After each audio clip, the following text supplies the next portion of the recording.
असदुद्दीन ओवैसी ने deputy CM Keshav Maurya पर किया पलटवार। एमआईएम प्रमुख असदुद्दीन ओवैसी ने केशव मौर्य पर हमला बोला। उन्होंने कहा कि जिन्हें अंग्रेजों से मोहब्बत हो उन्हें मदरसे कैसे पसंद आएंगे। ऑल इंडिया मजलिस इत्तेहादुल मुस्लिमीन एमआईएम प्रमुख असदुद्दीन ओवैसी ने बुधवार को इस्लामिक संस्थान की आलोचना करने वाले नेताओं पर निशाना साधा।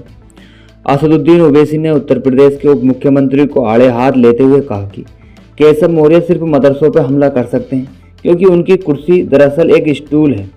असदुद्दीन ओवैसी ने यह पलटवार केशव मौर्य के उस बयान पर किया है जिसमें उसने कहा कि सच्चाई यही है कि मदरसों की शिक्षा निश्चित रूप से भारत के अंदर सभी बड़े आतंकवादियों, चाहे वे हमले करने वाले हों या दुनिया भर में हमले करने वाले हों, या मदरसे की शिक्षा का ही परिणाम हो। इस पर जवाब देते हुए एमआईएम प्रमुख असदुद्दीन ओवैसी ने अपने एक्स पर पोस्ट पर लिखा कि केशव मौर्य सिर्फ मदरसों पर हमला कर सकते हैं क्योंकि उनकी कुर्सी दरअसल एक स्टूल बची है। उन्होंने भाजपा और संघ पर निशाना साधते हुए लिखा, जिन्हें अंग्रेजों से मोहब्बत है उन्हें मदरसे कैसे पसंद आएंगे। मदरसे अंग्रेजों के खिलाफ साजिशों और आज़ादी की जिद्दोजहद के मरकज़ थे।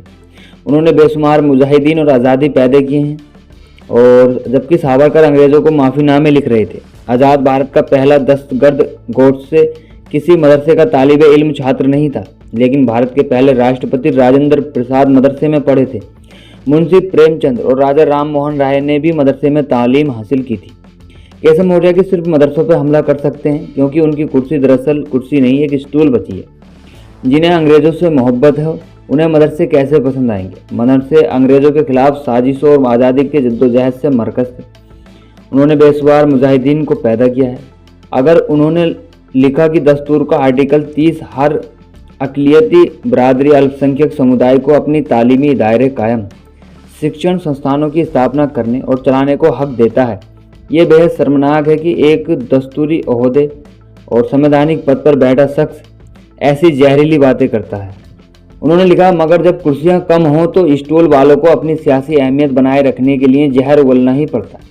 इससे पहले जमीयत उलमाए हिंद राष्ट्रीय अध्यक्ष मौलाना अरशद मदनी ने भी केशव मौर्य के इस बयान की निंदा की थी।